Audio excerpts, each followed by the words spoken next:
Laman ng talakayan ngayon online ang patungkol sa di umano'y bagong pag-ibig ni Bea Alonzo. Hindi maiwasang hindi ito bigyan ng pansin, lalo pa at ilang buwan pa lamang ang nakalilipas mula na maging single siya. Ayon sa mga ulat online, isang lalaking nagngangalang Michael Needham ang mystery guy ni Bea. Sino siya? The Philippine Showbiz List presents sino si Michael Needham, ang lalaking nalilink ngayon kay Bea Alonzo. New boyfriend? Ang usaping may bagong lalaki sa buhay ni Bea ay nagsimula sa showbiz update vlog ni OG Diaz. Sa episode ng programa noong June 13, dinaan muna sa blind item ni OG kung totoong may bagong boyfriend si Bea na hindi na nakipagbalikan sa ex-boyfriend niya. Ito daw ay base sa sinabi sa kanya ng isang reliable source na nagpakita pa ng resibo sa kanya.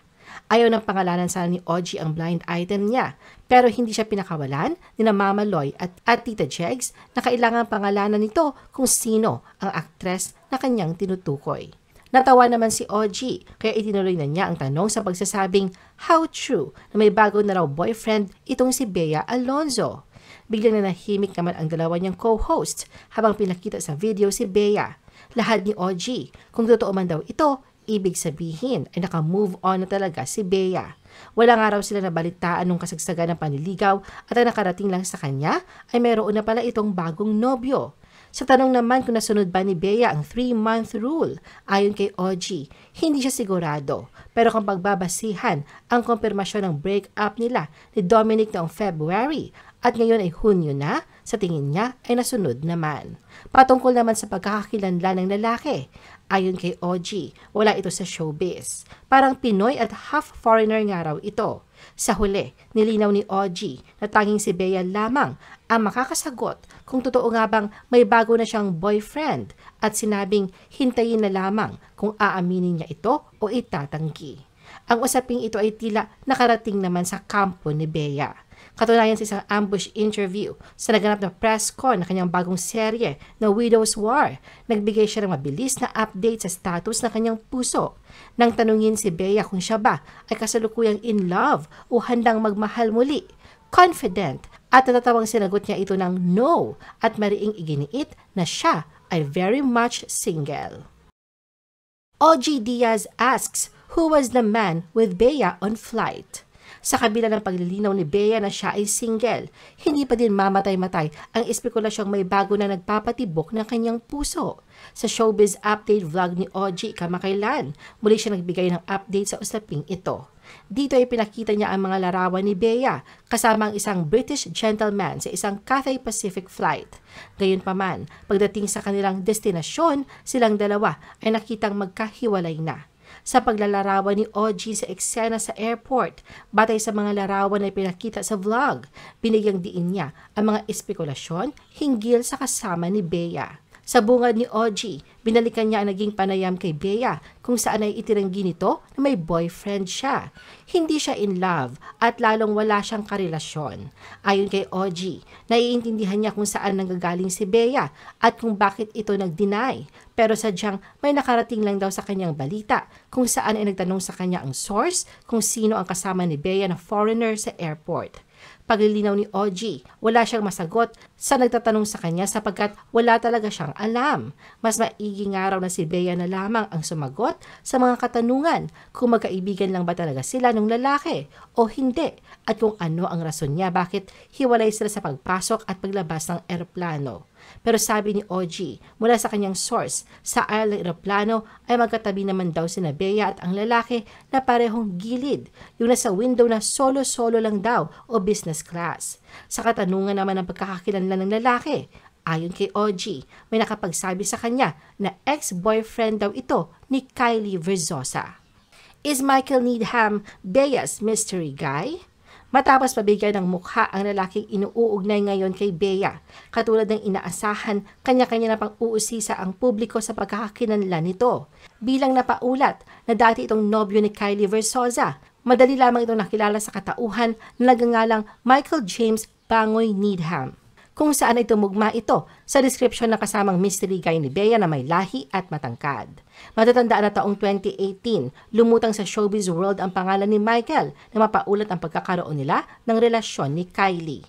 Pribado ang ilang impormasyon ukol sa personal na buhay ni Michael, pero base na rin sa nakuhang pananaliksik online, siya ay isa sa mga dalawang anak ng kanyang amang Briton na si Peter Needham at inang Pinay na si Christine Bangoy Needham. Samantalang ang kapatid niyang babae ay nagngangalang Angela. Masasabing perfect match sina Bea at Michael dahil parehong matagumpay sa tinatahak na magkaibang larangan. Kung si Bea ay namamayagpag sa showbiz world, si Michael naman ay kilala sa mundo ng pagnenegosyo. Ayon sa kanyang LinkedIn profile, si Michael ay isang Filipino-British entrepreneur and investor na lumaki sa Jakarta, Hong Kong at UK. Sa early stage na kanyang professional career, siya ay nagtrabaho sa Hong Kong at London, pero ngayon ay full-time lang nakabase sa Manila. Sa kanyang edukasyon, si Michael ay nag-aral mula 2008 hanggang 2013 sa Brighton College sa UK. Ilan sa mga nakalista niyang activities and societies ay ang pagiging first XI football captain, House of Captain of Durnford House at beach volleyball captain sa National Independent School Champions.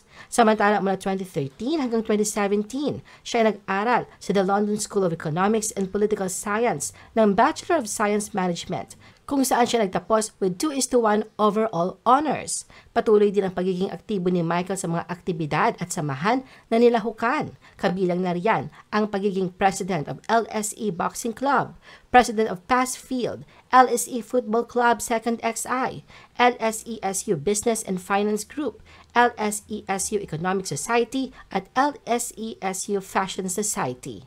Samantala, ilan sa mga nakalistang work experience ni Michael ay ang kanyang internship noong 2014 sa Morgan Stanley, isang American multinational investment bank and financial services company. Noong 2015, 4 na buwan naman siya nagtrabaho bilang analyst sa global investment bank and financial services firm na Credit Suisse sa Hong Kong. Noong May 2016, ilang araw matapos ang national election, nang magsulat naman si Michael ng artikulo sa Rappler na may kinalaman sa Duterte administration. Mula October 2021 hanggang November 2023, si Michael naman ay naging investor and director ng La Picara Group Inc. Ito ay isang Spanish restaurant na nakabase sa Manila. Maliban dito, si Michael din ang co-founder at non-executive director ng MindU mula pa noong December 2019. Ito ay isang mental health technology company na nagbibigay ng komprehensibong mga solusyon sa pangangalagang pangkalusugan ng pag-iisip sa mga negosyo. Si Michael ay responsable sa pag-aaral ng mga pagbabago sa pangangailangan ng merkado at sa pagdidisenyo ng mga mataas na epekto ng mga estratehiya para sa MindU. Siya din ang responsable sa pagtukoy ng mga pangunahing pagkakataon sa paglago para rito. Kabilang din sa kasalukuyang pinagkakaabalahan ni Michael mula pa noong 2018 ay ang trabaho niya bilang full-time co-founder and managing director ng The Collective Inc., aka Coop Studio na isang hair salon. Dagdag pa rito ang pinapatakbo niyang Brazilian-Japanese restaurant and bar na Uma Nota Philippines na matatagpuan sa Shangri-La The Fort BGC. Ito ay dilunsad noong nakaraang taon kung saan si Michael ang president and managing partner. Bea and Michael's moments together. Sa kaalamang ito, maraming netizens ang tumindi ang kuryosidad kung paano nagtagpo ang magkaibang landas ni Bea at Michael. Ganun pa man, mukhang hindi na ito nakapagtataka pa dahil may ilang celebrities na din ang nakakahalubilo ni Michael at ang koneksyong ito ay pinagpalagay na buo dahil sa kanyang pagiging entrepreneur. Bukod niya sa airport scene ni Bea at Michael, maraming netizens ang gusto makakuha pa ng kasagutan at makahanap ng ilang pruweba. Katunayan, may ilang netizens ang binalikan ang mga nakaraang social media post ni Bea upang makahanap ng kahit na konting detalye sa ugnayan ng dalawa at hindi naman sila nabigo. Kabilang nga sa nahalungkat ay ang pagkakasama nila sa isang event. Maliban sa celebrities sa dumalo sa launching ng lifestyle brand ni Bea na Bash kamakailan, isa ang mukha at presensya ni Michael sa nasilayan. Sa isang video na kumalat online, makikita ang pagkikahalubilo ni Michael sa party kasama ang ilang bigating showbiz personalities. Katunayan, nariyan pa ang tila komportableng pagkikipag-usap nito kay Vice Ganda. Habang nagkakasiyahan, hindi rin nakatakas ang tila ba nangungusap na tinginan ng Bea at Michael sa isa't isa.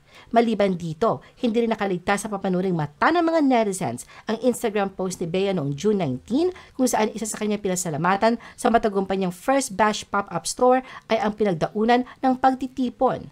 Dito makikitang tinag niya bilang venue ang Brazilian-Japanese Culinary Fair and Festa na Umanota, Manila kung saan isa si Michael sa co-owners. Dahil sa mga kaganapang ito, maraming netizens ang hindi maiwasang hindi bigyan ng kulay ang ugnayan ni Bea at Michael. May ilang nagsasabi na baka nasa getting to know each other pa ang dalawa. Ngunit may ilan namang humirit na baka in a relationship na ang mga ito at piniling gawing pribado muna ang tungkol sa kanila upang papangalagaan ang kanilang relasyon dahil na rin sa ingay na dala ng showbiz. Karamihan ay nagpahayag ng suporta at sinabing karapatan ni Bea na magmahal muli at walang masama sa ginagawa nito dahil siya ay single. Punto pa ng iba, bagay na bagay sina Michael at Bea sa isa't isa dahil parehong mataas ang narating sa buhay. Hindi na nga daw mai-intimidate pa ang lalaki sa achievement ni Bea dahil mayroon din itong may pagmamalaki. Bagay na naging issue daw noon sa mga nakaraang relasyon ni Bea. Ganun pa man sa kabila ng pag-uugnay hanggang walang nilalabas na kumpirmasyon mula kay Bea, mananatiling katanungan at palaisipan sa publiko kung ano nga ba ang tunay na koneksyon nila ni Michael sa isa't isa. Kung ito na ba ang lalaking bago nagpapatibok ng kanyang puso o isang kaibigan lamang. I-post ang inyong comments at reaction sa baba.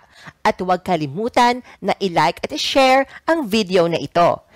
Gusto mo pa ba ng ibang showbiz videos? Panoorin ang aming iba pang top viewed videos. Para sa aming mga YouTube viewers, pumunta lang sa description ng video na ito o i-click ang link sa itaas ng screen. Para naman sa mga Facebook viewers, ay maaari ninyong hanapin ang mga link sa comment section ng video. I-follow nyo din kami sa Facebook at mag-subscribe sa aming YouTube channel.